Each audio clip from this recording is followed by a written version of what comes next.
नमस्कार विद्यार्थी मित्रांनो, ग्रो अकॅडमी या युट्यूब चॅनलवर तुमचे मनापासून स्वागत आहे। आजच्या या व्हिडिओमध्ये विद्यार्थी मित्रांनो, जे की महा टीईटी साठी पुस्तक लिस्ट कशी वापरावी व अभ्यासाला सुरुवात कशी करावी याबद्दल आपण सविस्तर चर्चा करणार आहोत। तत्पूर्वी चॅनलवर नवीन असाल तर चॅनलला सबस्क्राइब करायला विसरू नका। तर विद्यार्थी मित्रांनो, महा टीईटी एक्झाम साधारण ऑक्टोबर महिन्यामध्ये येण्याची शक्यता आहे, जेणे की आपल्याला एक अपडेट सुद्धा मिळाले आणि आपल्याला अभ्यासाला लागणं गरजेचं आहे। या परीक्षेला पास व्हायचं म्हटलं तर किमान 4-5 महिने अगोदरपासून व्यवस्थितरित्या अभ्यास करणं गरजेचं आहे। त्यासाठी लागते ती जोड पुस्तकाची, नोट्सची आणि योग्य मार्गदर्शनाची। आता विद्यार्थी मित्रांनो, महा टीईटी परीक्षा पास करत असताना तुम्ही सीटीटीचा सुद्धा विचार करत असता। सीटीटी आणि महा टीईटी याचा जर विचार केला, सीटीटी परीक्षा ही हिंदी व इतर लँग्वेज मध्ये होत असते, जेणेकरून 2 लँग्वेज सीडीपी, त्यानंतर बालमानसशास्त्र आणि पेडागॉजी असेल, त्याच्यानंतर ईव्हीएस असेल आणि मॅथ जिओमेट्री असेल। सोशल सायन्सला सोशल सायन्स, मॅथ सायन्स वाल्यांना मॅथ सायन्स, अशा सीटीटीच्या आणि टीईटीच्या एक्झामची तयारी तुम्हाला करता येणार आहे। पण तुम्ही एक गोष्ट लक्षात ठेवा, तुम्ही टीईटी पास होण्याकडे तुमचा कल असला पाहिजे आणि टीईटी पास होत असताना तुम्हाला टीआयटीचा सुद्धा अभ्यासक्रम पूर्ण होतोय याच्यातून लक्षात घ्या।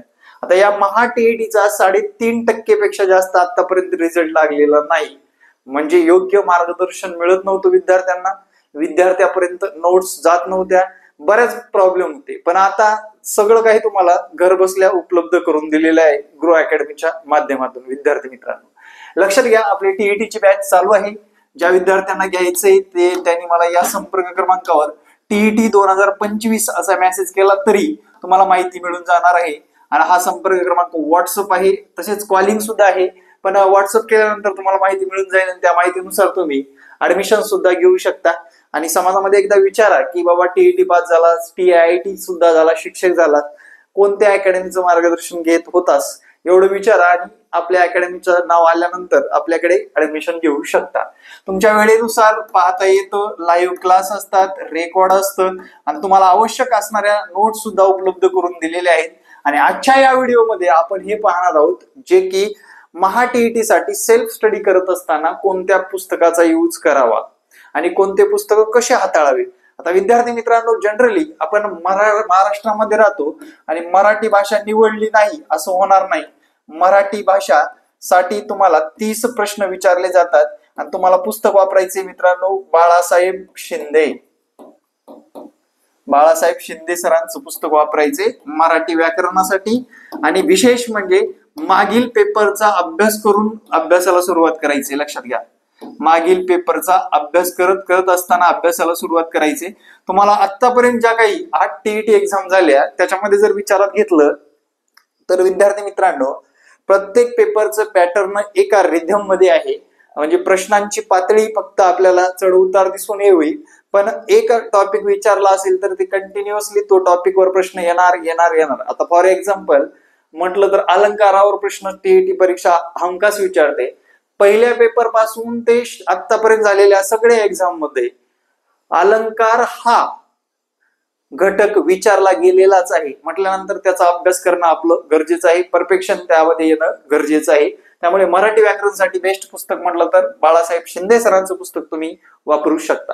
त्यानंतर जनरली प्रत्येक विद्यार्थी इंग्रजी ही भाषा निवडत असतं, मग इंग्रजी या विषयाचे सुद्धा आपल्याला जर विचारात घेतलं, इंग्रजी विषयासाठी 30 गुण आहेत आणि या विषयासाठी सुद्धा तुम्हाला बाळासाहेब शिंदे सरांचं पुस्तक वापरायचे।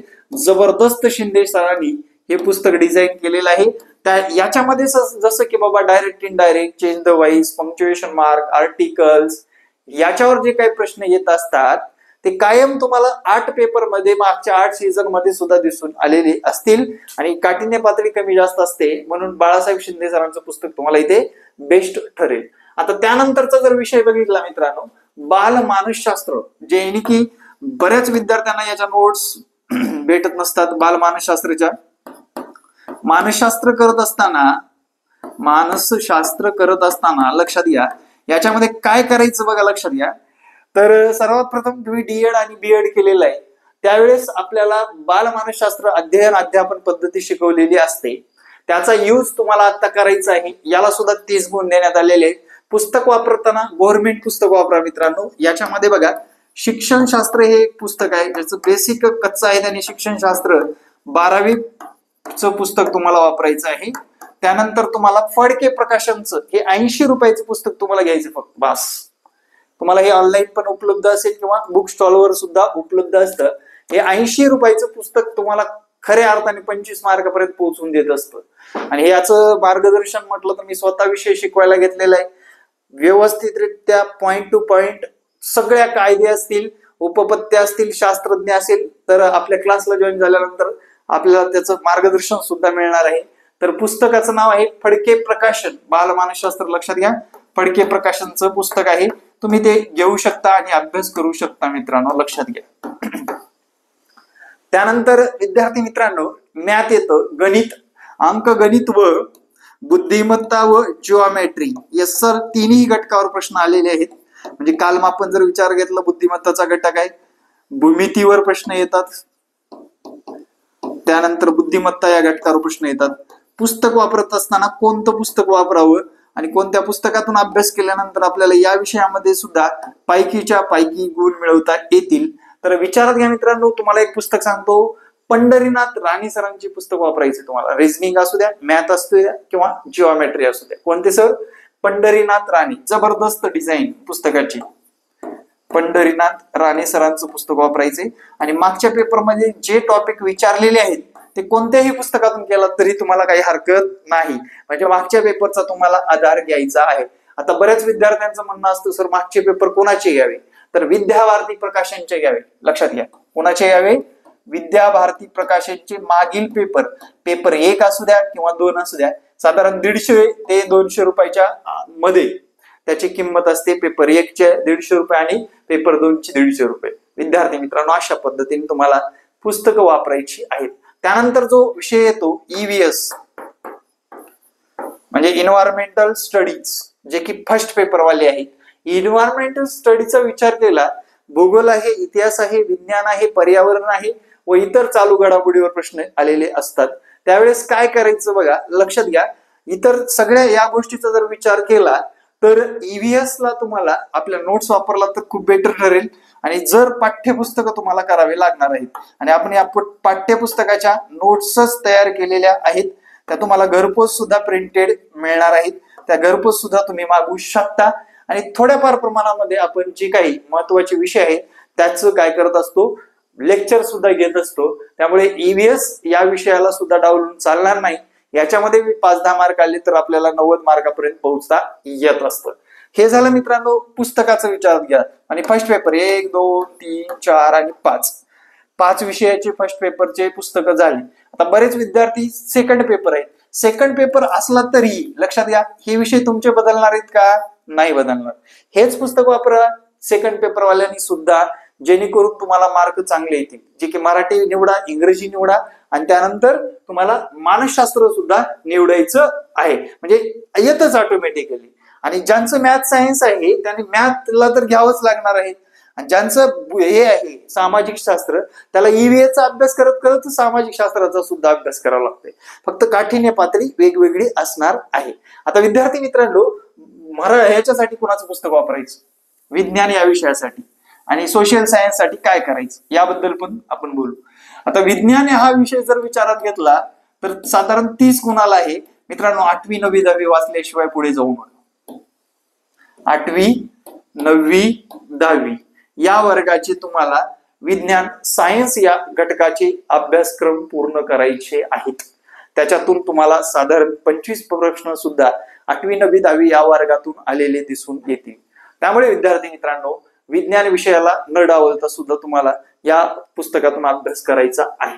सामाजिक शास्त्राचं मी बोललोच, नोट्स आपल्या वापरला तर बेटरच ठरेल, कारण त्याच्यातून आपल्याला भरपूर काही मिळणार आहे सामाजिक शास्त्राचं सुद्धा.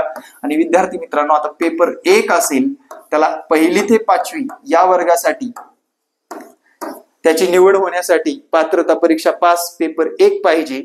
आणि सेकंड पेपर जर विचारला 6वी ते 8वी या वर्गासाठी निवड होण्यासाठी त्याला सेकंड पेपर पाहिजे. आता विद्यार्थी मित्रांनो, महा टीईटी किंवा सीटीईटी पास होण्याचे फायदे आता मी थोडक्यात सांगतो. आता याचा टीईटीचा जर तुम्ही अभ्यास करत राहाल तर तुम्हाला टीआयटी एक्झामला सुद्धा याच्यातून काय होणार आहे, मार्गदर्शन मिळत राहणार आहे.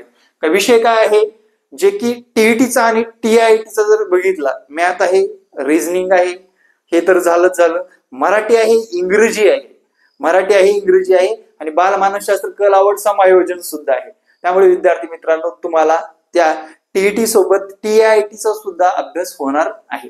त्याच्यानंतरचा दुसरा मुद्दा आहे टीआयटीचा आणि टीईटीचा. आपण हा जो काही मुद्दा मांडला तो तुम्हाला कितपत खरा वाटतो आणि कशा पद्धतीने तुम्ही त्याला हँडल करता हे महत्वाचं. विद्यार्थी मित्रांनो, शिक्षकाची नोकरी लागण्यासाठी तुम्हाला 1-2 महिने अभ्यास करून चालणार नाही, कारण तुम्हाला सातत्यपूर्ण 6 महिने 1 वर्ष अभ्यास करायचे, लक्षात ठेवा. आणि या परीक्षा तुम्हाला पास करायच्या आहेत. 6 महिने 1 वर्ष अभ्यास करायचा आहे. आता बऱ्याच विद्यार्थ्यांचं निगेटिव्ह आहे की 17ला भरती झाली, 22ला झाली, 25ला झाली असं वाटेल तुम्हाला. पण विद्यार्थी मित्रांनो, एक गोष्ट लक्षात ठेवा, जेव्हा 17ला झाली तेव्हा नियोजन पूर्ण काहीच नव्हतं, 22ला झाली तेव्हा टीईटीचा मोठा घोटाळा बाहेर आला आणि आता हे 22ची परीक्षा 25 पर्यंत जे भरणं चालू आहे त्याच्यामध्ये शिक्षक भरतीतली सगळी घाण बाहेर काढून शिक्षक भरतीला एक नवीन रूपडं दिलेलं आहे, लक्षात घ्या. त्यामुळे विद्यार्थी मित्रांनो, एक गोष्ट आवर्जून करा, जेणेकरून तुम्हाला आतापासूनच थोडा थोडा अभ्यास करणं शक्य असेल तर अभ्यासाला सुरुवात करा. त्याच्याशिवाय तुमच्या नावाच्या पुढे TR हा शब्द लागणं खूप अवघड आहे, लक्षात ठेवा. जसं डॉक्टरला DR तसं टीचरला TR. आणि एकदा आपली वेळ हातातून गेली की नंतर पश्चाताप करण्यात काहीच अर्थ नाही. आणि तुमच्या आजूबाजूला एवढे शिक्षक निर्माण झाले मागच्या 2-3 वर्षामध्ये, तुम्ही सुद्धा जवळून पाहिलेले असतीलच. आणि जसं पोलीस भरतीला दरवर्षी जागा येतात त्याप्रमाणे दरवर्षी TIT एक्झामच्या जागा येणार आहेत. विश्वास ठेवा, अभ्यासाला लागा आणि येणाऱ्या प्रत्येक लेक्चरला अटेंड करत राहा. आपले लाईव्ह, ज्यांना वेळ नाही त्यांना रेकॉर्ड, तसेच विद्यार्थी मित्रांनो सर्व विषयाच्या नोट्स आणि विद्यार्थ्यांना योग्य मार्गदर्शन देण्याचं आपण काम करतोय. तर व्हिडिओ कसा वाटला नक्कीच कमेंटमध्ये सांगायला विसरू नका. आणि येणारे प्रत्येक व्हिडिओ पाहण्यासाठी आपल्या लाडक्या ग्रो अकॅडमी YouTube चॅनलला सबस्क्राईब करा. जय हिंद, जय महाराष्ट्र, धन्यवाद.